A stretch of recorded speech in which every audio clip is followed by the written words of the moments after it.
พุทธคุณวางไว้กลางกล้าวเพื่อป้องกันเหล่าไพลินสิ้นทั้งหลาย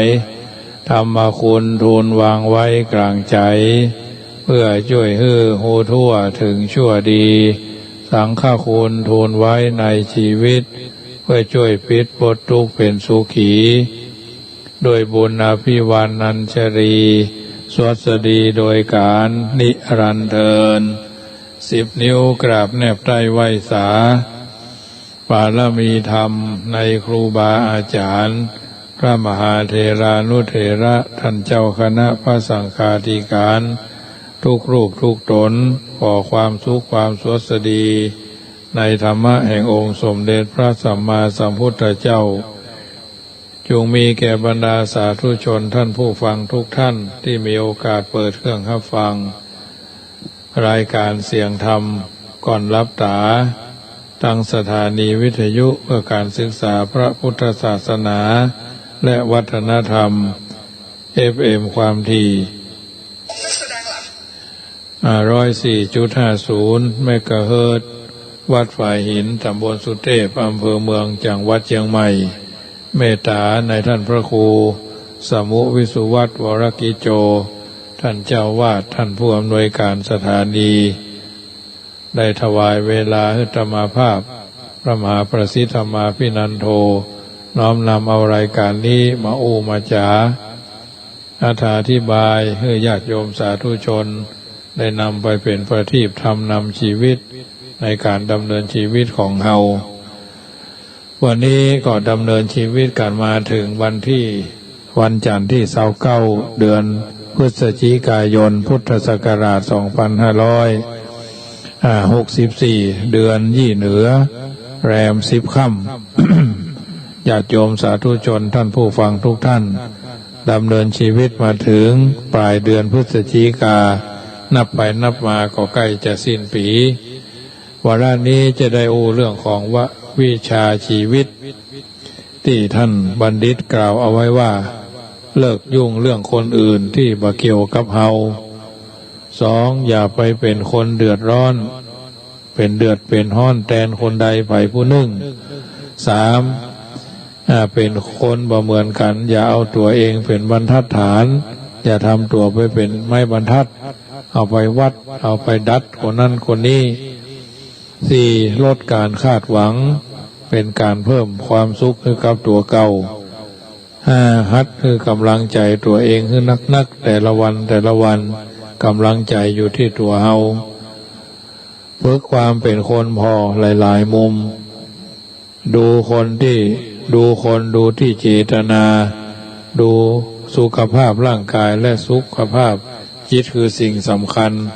พอความผิดหวังเป็นบทเรียนพอปัญหาคือความท้าทายใหม่อย่าฮื้อราคากับคำคนที่บ่ฮู้จักเฮาดีพอพยายามฮื้อเกียรติคนอื่นก่อนเสมออย่าเล่าความดีของตัวให้คนอื่นคนผู้ใดไผผู้หนึ่งฟังเรื่องในบ้านถ้าประจำเป็นอย่าเอาออกไปให้คนอื่นตั้งนอกฟังคำคนดูถูกมักสะท้อนตัวเขาอยู่แล้วฝึกการเป็นผู้ฮื้อแบบบ่คาดหวังอย่าบางงานจนลืมครอบครัวอย่าบ้างานจนลืมครอบครัววางแผนการใช้ชีวิตที่ผ่านมาเสียใจได้แต่อย่าฮื้อเสียดายอย่าหนีปัญหาด้วยการปล่อยวางและชีวิตอย่าเปรียบตัวเองกับไผอย่าลืมความสุขเล็กๆน้อยๆของเฮาแค่วันนี้บ่ทุกข์ก็สุขแล้ว เพราะฉะนั้นญาติโยมท่านผู้ฟังทุกท่านรายการเสียงธรรมก็ถือว่าเป็นส่วนหนึ่งเสียงธรรมก่อนรับตาเป็นธรรมวรีคำกล่าวของบัณฑิตชนคนผู้รู้เพื่อเอาท่านทั้งหลายนำไปพิจารณาเฮาดูในสังคมต้องเป็นคนที่ว่าหูพร้อมหูเท่าหูตันหูเท่าเอาไว้กันหูตันเอาไว้แก้อาการที่พระพุทธเจ้าตรัสเอาไว้เหมือนกันว่าธรรมันจะเลสุจาริตังแปลว่าบุคคลพึงประพฤติธรรมสุจริตเพราะฉะนั้นทำดีเพื่อดี การทำดีเพื่อดีนั่นคือบ่ต้องมีเงื่อนไขบ่ต้องตั้งข้อแม้ไว้ในใจอันจะเป็นเหตุให้ทำดีโดยความบสุจริตและจริงใจเพราะฉะนั้นทำดีต้องบ่มีกติกาทำดีต้องบ่มีการอ้างศาสนาสถาบันเนาะ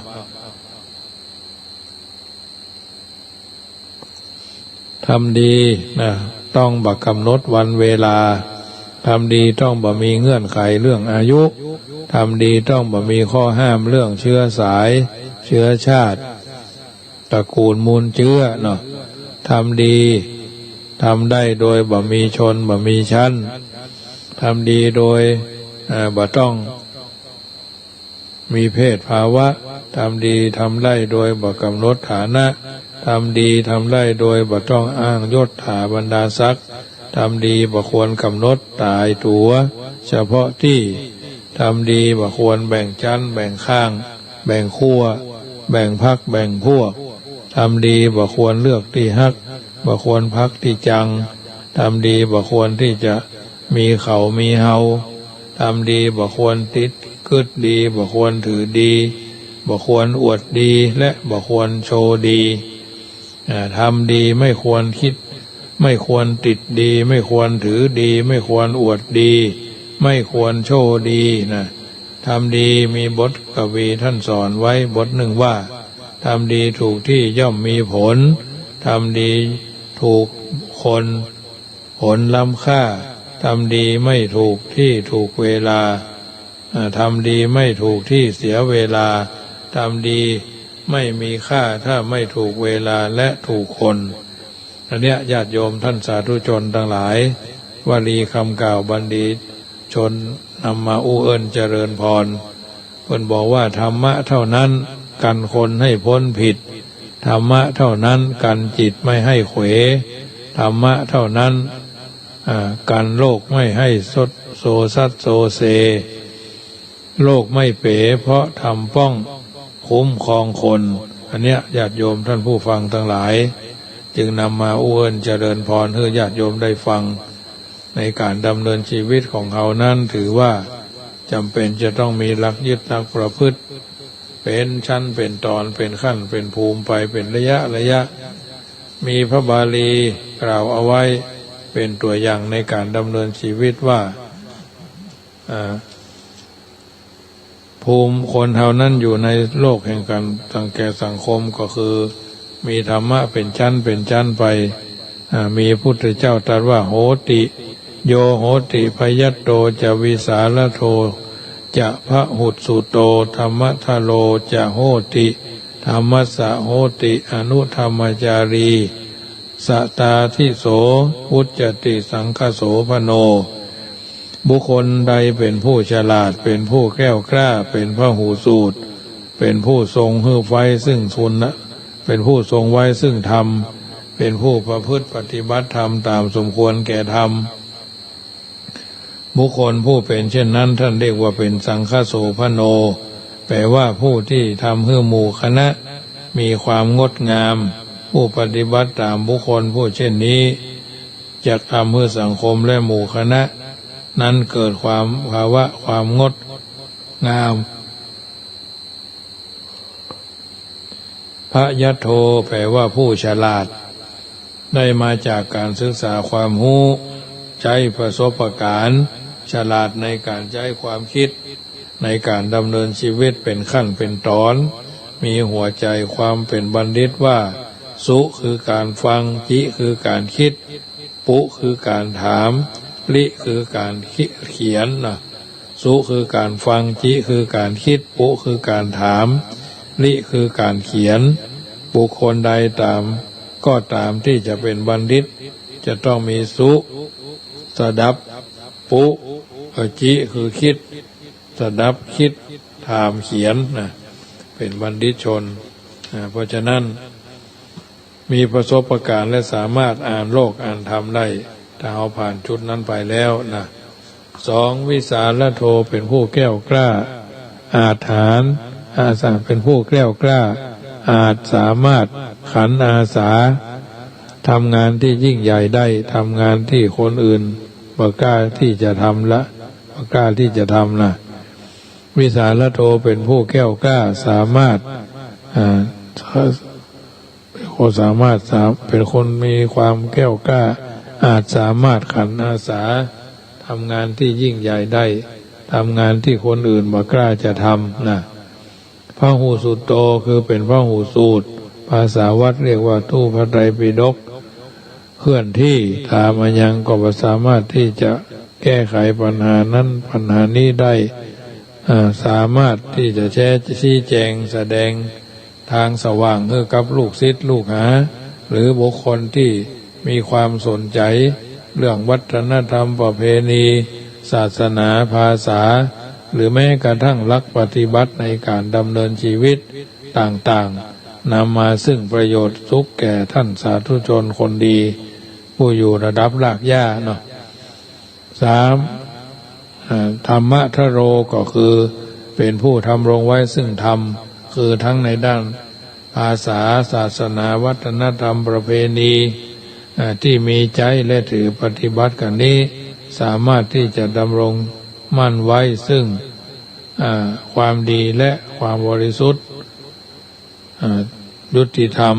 ทุกฝ่ายตรงที่ได้กล่าวมาเนี้ยธรรมัสสะโหติอนุธรรมจารีเป็นผู้มีปกติประพฤติธรรมตามสมควรแก่ธรรมและก็รักษาศีลห้าปฏิบัติศีลห้าศีลธรรมบ่ขาดบ่ประมาทบ่เผลอสติอันเนี้ยเป็นส่วนหนึ่งที่นำมาเอื้อนเจริญพรให้บรรดาญาติโยมสาธุชนที่อยู่ทางบ้านฟังกันเด้อฟังกันเป็นประจำก็จะได้เป็นมงคลฉะนั้นธรรมะคือผู้ธรรมะสำหรับผู้กล้านี่นะคือเป็นผู้มีพยัตโตเป็นผู้ฉลาดวิสาลโตเป็นผู้แกล้วกล้าพหูสูตโตเป็นพหูสูตรภาษาวัดเป็นวัตถุพระไตรปิฎกเคลื่อนที่ประการต่อมาก็คือธรรมะทโรเป็นผู้ทรงไว้ซึ่งธรรมคือทั้งด้านหน้าและด้านศาสนาศิลปะทำให้มันปรับใจได้ธรรมัสสะธรรมโหติอนุธรรมจารีเป็นผู้ที่ปกติประพฤติธรรมตามสมควรแก่ธรรมรักษาศีลห้าปฏิบัติธรรมห้าศีลธรรมบ่ขาดบ่ประมาทบ่เผลอสตินะในการที่จะใกล้จะตายบ่หลงลืมสติโดยประการละทั้งปวงอันนี้คือสังฆโสภโนผู้ทำหมู่ฮือเจริญก้าวหน้าหรือเป็นหมู่เป็นคณะแยกแจงแยกแยะเท่าที่เราทำได้ทุกคนต้องมีหน้าที่ญาติโยมพันธิชนคนผู้รู้เพิ่นบอกว่าทุกคนต้องมีหน้าที่คือความรับผิดชอบหน้าที่ของชาวประมงคือหาปลาหน้าที่ของพ่อค้าคือคืนหากำไรทำหน้าที่คลิปศิลปินคือสะท้อนสถานะก็ถือว่าหน้าที่ของมนุษย์เป็นแบบนี้เป็นศิลปะอย่างหนึ่งที่จะต้องสร้างเสริมเพิ่มเติมเมื่อมันขยับขยื่นไปหน้าที่คือความรับผิดชอบคือหน้าที่พระคือสอนมนุษย์หน้าที่ชาวพุทธคือทำความดีพระมีหน้าที่อยู่สองส่วนหนึ่งที่เป็นกิจที่ควรกิจวัตรก็คือต้นทุนทางธรรมของท่านได้แก่ทำวัดเช้าทำวัดเย็นไว้เว้นแต่การศึกษาอบรมภาวนาศึกษาเล่าเรียนนั้นนี้ก็ยกยอดไปวันต่อไป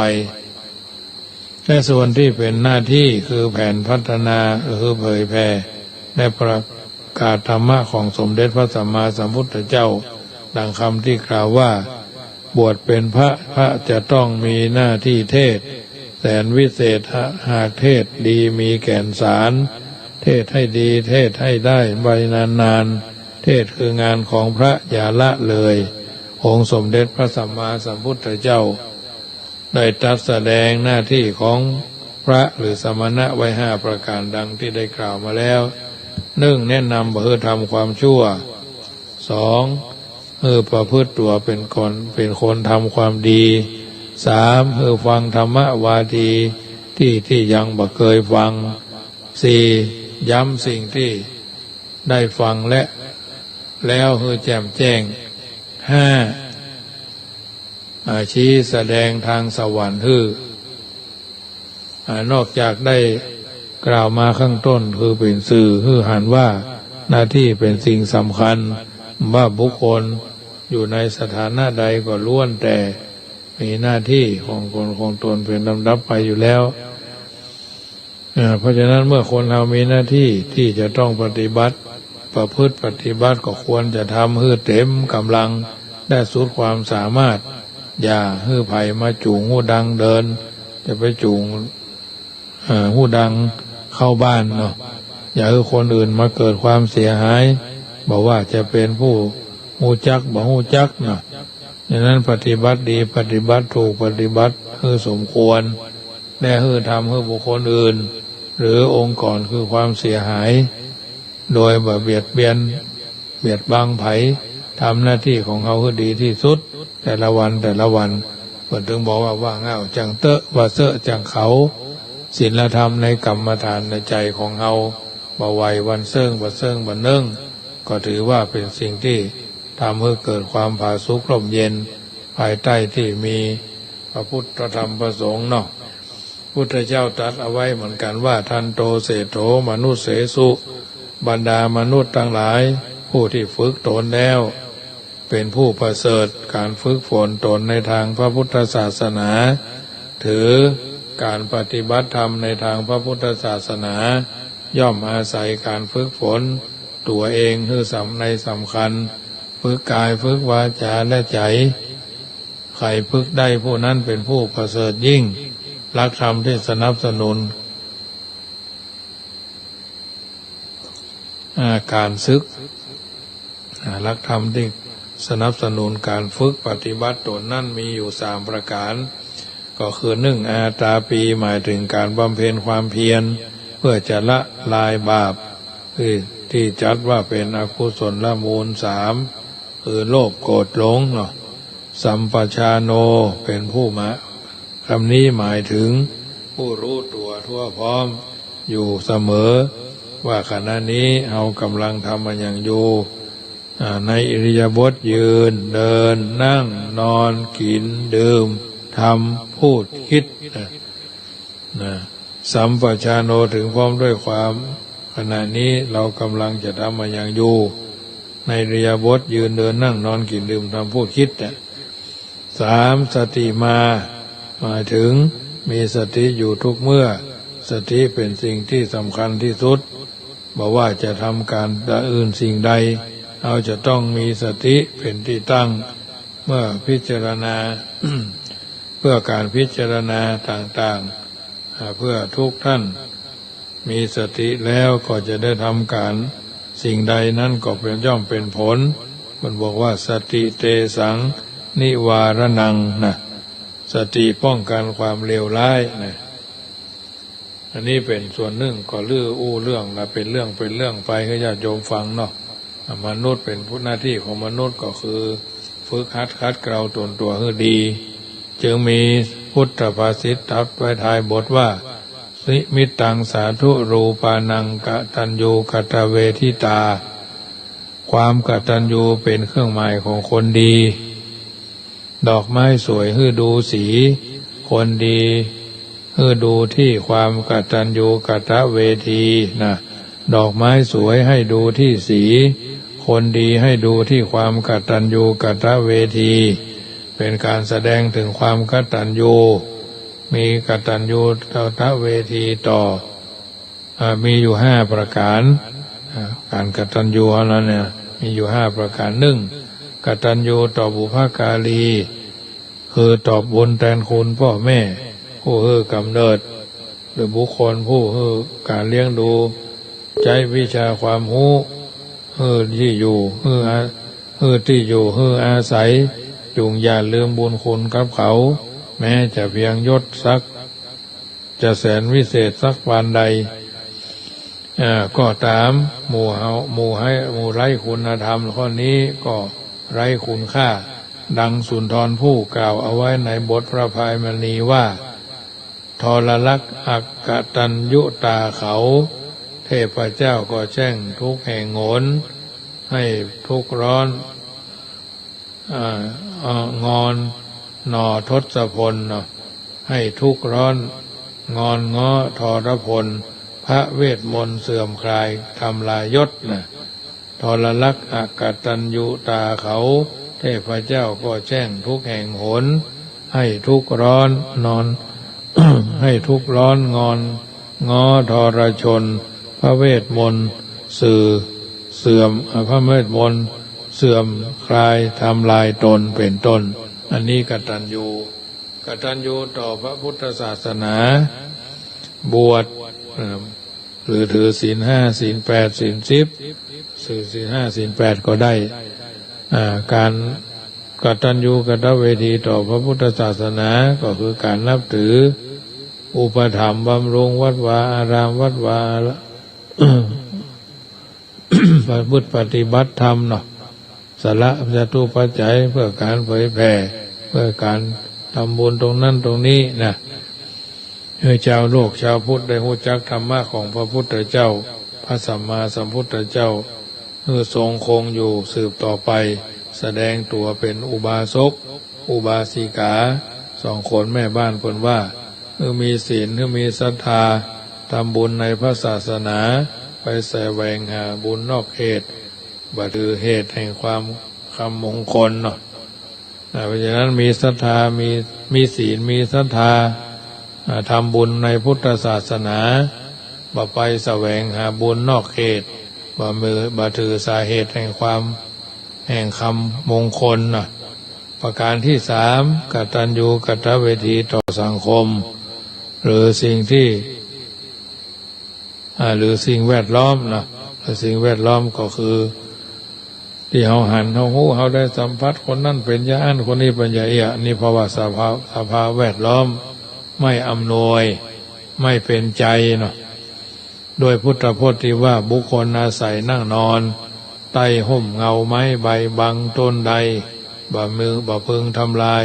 แม้แต่ต้นของแม้ใบของต้นไม้นั้นประการที่สี่กตัญญูกตเวทีต่อแฝดคนนั้นกตัญญูกตเวทีต่อแผ่นดินถิ่นเกิด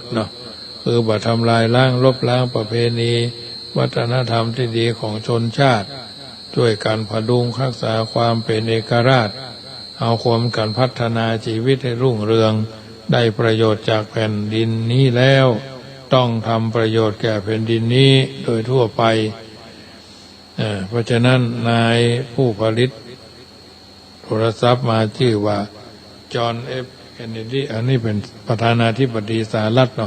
ได้กล่าวว่าใส่ต่อหน้าประชาชนชาวอเมริกาว่าอย่าถามว่าประเทศจะอันอย่างแก่ท่านจงถามว่าท่านจะอันอย่างแก่ประเทศชาติบ้านเมืองเป็นต้นเพิ่นจึงบอกเอาไว้เป็นข้อเตือนจิตสักขีใจว่าเกิดเผ่าพันธุ์พืชผลคนป่าสัตว์มาร้อยลัดร่วมเรียงร่วมแผ่นดินถิ่นอาศัยต้องรู้จักเสริมเพิ่มพูนรู้จักเสริมเพิ่มพูนต่อมาก็ชาติตอบแทนคุณชาติศาสนาสถาบันพระมหากษัตริย์บุญต้องเกิดจากคนนั้นกตัญญูบุญเกิดเชิดชูก็คือความดีทั้งสรรสร้างมาพบผ่าสุขภูนผลเป็นเม็ดเป็นหน่วยเต็มเม็ดเต็มหน่วยเป็นศูนย์กลางดินกลบร่างกายยังเหลือไว้แต่ชื่อหรือคนรู้ไงอันนี้เป็นถือว่าเกิดมาต้องตอบแทนบุญคุณคนและแผ่นดินเป็นต้นอันเนี้ยนำมาเอื้อนเจริญพรให้ญาติโยมได้ฟังแต่ประการต่อมาซึ่งเป็นธรรมะพจน์สุดท้ายประจำค่ำคืนของวันจันทร์นี้ว่าเฮาทำหน้าที่ของเฮาให้ดีเฮาเคยเพื่อหยังเข้าน้ำเสื้อผ้าผ่อนกินตาลอันนี้เพิ่นบอกว่าการบ่จำเป็นต้องไป เป็นการบัจำเป็นการฮื้อบัจำเป็นต้องเป็นการฮื้อสิ่งเหล่านั้นในทางพระพุทธศาสนาแบ่งการฮื้อออกเป็นสองรูปแบบใหม่ๆก็คืออามิสทานการฮื้อเป็นวัตถุสิ่งของจำแนกเป็น4ประเภทให้เพื่อบูชาได้แก่เพื่อพวกบูชาพระคุณเช่นพระพุทธเจ้าพระธรรมพระสงฆ์พ่อแม่และครูบาอาจารย์เป็นต้น2คืออนุเคราะห์ได้แก่บุคคลผู้จนยากประสบภัยพิบัติเพื่อความรักษาไมตรีจิตกันไว้ประการต่อมาเพื่อสงเคราะห์ได้แก่การของผู้ใหญ่ที่มีต่อผู้น้อยการของพ่อแม่เป็นต้นการเพื่อกำจัดกิเลสได้แก่การประเภทที่มีความทัดเทียมกันเนาะหรือบริจาคที่เป็นธรรมทานความรู้ความดีบุญกุศลคำแนะนำเพื่อการศึกษาดำรงชีวิตที่ดีการประเภทนี้จัดเป็นการที่ประเสริฐดังพระบรมศาสดาสัมมาสัมพุทธเจ้าตรัสว่าสัพพะทานังธรรมะทานังชิตาติการธรรมะย่อมการหน้าการทั้งปวงฉะนั้นการจึงเปรียบเหมือนเครื่องมือสำหรับที่จะทำให้คนในสังคมเกิดความไร้กังวลอนตรายนะผู้รู้สึกมีความสุขผู้รับนั้นเป็นนักเป็นเรื่องที่นักนะตุกหลวงหรือตู้หลวงเนาะเป็นเจ้าอี้เป็นต้นฉะนั้นค่ำคืนของวันศุกร์ที่29วันจันทร์ที่29นี้บุญกินบุญทานที่เราได้ทำกันมาแรกเริ่มทีมาแล้วแต่ละวันเหมือนเพลงกันเปิ้นบอกว่าเปิ้นว่าอันตอนนี้ทำดีหรือยังเนี่ยทำดีนักทำดีน้อยเป็นนานาสาระเป็นอัฏฐสาระมันเกิดกับตัวกับตนเป็นลำดับไปเมื่อเราประเมินแต่ละวันเปิ้นเฮาว่าอัปเกรดเนาะก็จะทำให้ชีวิตเราสดใสบัดติดบัคัดบัดบานอาคินนะข้อด้วยประกาศและทั้งปวงจึงนำมาอู้เอิ้นเจริญพรให้ญาติโยมได้ฟังทุกวันเนอะนำธรรมคำสอนส่วนนี้มอบเป็นปฏิพรกับทุกคนที่ได้ใจเวลาที่มีค่าให้เป็นประโยชน์บ่ละบ่เลิกบ่เพิกบ่เฉยบ่ปล่อยเวลาให้มันผ่านไปบ่ได้แต่ละวันเพิ่นบอกวันคืนล่วงไปบัดนี้เราทำอะไรอยู่ทุกชีวิตเกิดมาล้วนแล้วแต่มีความหวังมีความฝันด้วยกันทุกคนฝันอยากจะเป็นฝันอยากจะได้ฝันอยากจะมีฝันอยากจะเป็นก็ตามที่ตนเองอ่านว่าดีที่สุดแล้วก็เพียรพยายามบากบั่นฟันฝ่าเพื่อได้ฝันนั้นเป็นความจริงแต่ก็มีจำนวนบ่น้อยที่ฝันข้างแทนที่จะสมหวังกับต้องผิดหวังประสบแต่ความทุกข์ใจคนที่สมบูรณ์พูนสุขสมบูรณ์สมหวังก็จะยินดีปีดาสวนเสหาเปิดเครื่องดังตุ้งติ้งอันนี้คือเป็นดีอกดีใจก็ลืมวันหน้าก็ลืมไปว่าวันนั้นตั้งวันข้างหน้าอาจจะผิดหวังได้ดังนั้นในทางพระพุทธศาสนาสอนว่าอย่าประมาทตระหนักอยู่เสมอว่าได้ลาภเสื่อมลาภได้ยศเสื่อมยศเป็นต้นเป็นหลักธรรมที่จริงเมื่อฟูก็เฉยเมื่อแฟบก็เฉยนะนิ่งเสียตำลึงทองเราก็จะเดินทางชีวิตของเราไปเรื่อยๆวิถีชีวิตเราอยู่คนเดียวก็ดี2 คนก็ดี3 คนก็ดีในการดำเนินชีวิตนะเพิ่นบอกเอาไว้ว่าบางเรื่องเราจำเป็นจะต้องยอมรับในสิ่งต่างๆเหล่านี้มันดีมันเป็นมังคละกับตัวกับตนเราแต่ถ้าเราทำบ่ดีทำบ่เสมอต้นบ่เสมอปลายการทำงานก็ข้างเนี่ยอาจจะเป็นอย่างใดอย่างหนึ่งโดยเฉพาะทำให้มันขาดตกบกพร่องแล้วก็วิถีชีวิตเราก็จะบ่ไปตามนั้น เรามีงานคือชีวิตชีวิตคืองานในบ้านงานนอกบ้านงานที่จะทำให้ม่วนงานที่จะทำให้สุขชีวิตคือลมหายใจภัยก็หู้ชีวิตคือการต่อสู้ควรศึกษาชีวิตคือกิจการการตาชีวิตคือการเวลาที่คุ้มครองฉะนั้นมีความกตัญญูต่อตนเองรักตนเองรักษาครอบครัวรักษาความกตัญญูต่อบุคคลนักน้อยบอกเอิ้นเชิญชวนก็ถือว่าเป็นผู้มีพระคุณรักพ่อรักแม่รักหัวหน้าลูกน้องมีความกตัญญูต่อสถานที่นักน้อยหน่วยงานรับผิดชอบองค์การก็อาจจะได้มาเพิ่มศักยภาพในหน่วยงานของท่านคนเหล่านั้นต้องมีความตรงต่อเวลาการทำงานกับหมู่งานคือชีวิตชีวิตคืองานนั่นน่ะว่าอ่านงานแล้วปวดหัวอ่านสามีแล้วหดหู่อ่านเจ้าชู้อ่านผู้ที่เป็นชู้แล้วชื่นบานอ่านผู้ที่ดำเนินชีวิตกล่าวธรรมกถาแล้วหูทักว่าจะเบือนนี่หน้าหนีเนาะเพราะฉะนั้นทำงานตรงเวลาไม่นินทาเจ้านายไม่นินทาเจ้านายไม่ฝ่ายใจต่อหน้าที่ทำดีให้ถูกอย่างว่าเสียสละเพื่อหน่วยงานมนุษยสัมพันธ์ดีฉะนั้นสรุปแล้วทุกคนมีงานวันธรรมดาเหมือนกันทุกคนงานในบ้านประเดี๋ยวนี้สรีระร่างสังขารแต่ละท่านก็อาจจะหยุดการเคลื่อนไหวอาจจะนอนแล้วหลับไปแล้วกานอนเล่นพอที่นอนข่าวพอทีวีกาได้ยินได้ฟังขึ้น104นี่ก็ถือว่าในด้านพระเจ้าพระสงฆ์ก็ยังทำงานเนาะทำงานต้องมีคาถามงคลชีวิตที่เจ้าคุณท่านพระยอมว่าเอาไว้ว่าขยันหื้อเหงื่อออกทางขุมขนดีกว่าขี้เกียจหรือยากจนน้ำลายละจนน้ำล้นออกทางตาดีกว่าขี้คร้านยากจนน้ำล้นออกตางานคือชีวิตคืองานบันดาลสุขทำให้สนุกเป็นศูนย์ที่ร่วมกันทำงานเป็นต้นนะเพราะฉะนั้นเพิ่นบอกว่าจะปลูกพืชก็ต้องเตรียมดิน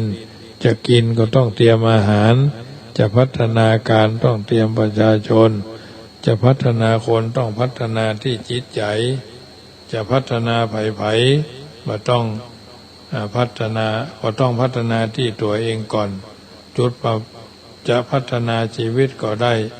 ก็คิดถ้าจิตมาพัฒนาศูนย์เปล่ามหาศาลเรื่องเงินการปฏิบัติหน้าที่โดยสมบูรณ์แบบก็จะถือว่ามีหลักเกณฑ์มีหลักการมีหลักแหล่งมีหลักธรรมนำไปพิจารณาในการดำเนินชีวิตของเราแต่ละคนทำงานเพื่อให้ได้ปัจจัยมาก็แบ่งเฉลี่ยกันคนในครอบครัวคนนอกครอบครัวพ่อหลวงแม่หลวงพ่ออุ้ยแม่อุ้ยนะฉะนั้นในค่ำคืนนี้รายการเสียงธรรมก่อนรับตาก็มาถึงช่วงสุดท้ายเดชนาอันใดที่ท่านทั้งหลายได้ทำบำเพ็ญให้เป็นไปก็ขอให้สำเร็จดังเจโตปณิธานให้บุญให้กุศลภายแผ่นาบุญให้ทุกคนได้อยู่เย็นเป็นสุขแล้วก็จะไปลืมเนอะเชิญร่วมทำบุญถวายพระพุทธรูปสำนักสงฆ์ห้วยเกียงธรรมจาริกตำบลแม่วินอำเภอแม่วางจังหวัดเชียงใหม่วันที่19นะญาติโยมมีโอกาสก็ไปกินไปทานกันได้ร่วมกันจะร่วมพระป่าขี้เพี้ยสักกองก็ได้เนอะ999กองละ99 บาทวันที่29ก็งานจุดเทียนพวกมหาพุทธมงคล227เล่มเต้าศีลของตุเจ้าณวัดจังกำมีตุเจ้า9ตนสวดนพเคราะห์สงเคราะห์อนุเคราะห์เกื้อกูลญาติโยมที่มาร่วมอาจจะมาบ่ได้ก็ส่งชื่อนามสกุลวันเกิดเดือนเกิดปีเกิดพ่อท่านที่มีอายุลงท้ายด้วยเลข1เลข3เลข5เลข7เลข9ในปี65รายละเอียดต่างๆที่ต่อสอบถามได้การดำเนินชีวิตต้องมีอุปสรรคขวากหนามเพิ่นจึงบอกว่าทะเลย่อมมีคลื่นชีวิตจะราบรื่นต้องมีการศึกษา จึงนำมาอุ้นเจริญพรกับบรรดาญาติโยมเนอะมาได้เปิดสายหน้าไมค์วันนี้ก็คงจะขอนำรายการจากท่านไปก่อนวันพรุ่งนี้ก็ปะกันใหม่ตอนเจ้าก็6 โมงเนอะหลายสถานีบ่าย 2ก็ขึ้น96แมลงก็ได้นาวแล้วก็สื่อสารสัมพันธ์ดีเจสัมพันธ์ลูกทุ่งเชียงใหม่อันนี้ก็เป็นภาระหน้าที่ของพระเจ้าประสงค์ที่ได้ปฏิบัติมาพอเวลาก็สมสมัยได้เวลาขอนำรายการจากท่านไปก่อนใดๆในโลกล้วนสวัสดีสิ่งนั้นพึงมีแก่ทุกคนทุกท่านเที่ยงแต่แดดเตอพุทโธบังซ้ายธัมโมบังขวาสังโฆบังกายาอะระหังบังเกสาอะระหังพุทโธนะโมพุทธายะอายุวันโนสุขังปะลังขอเจ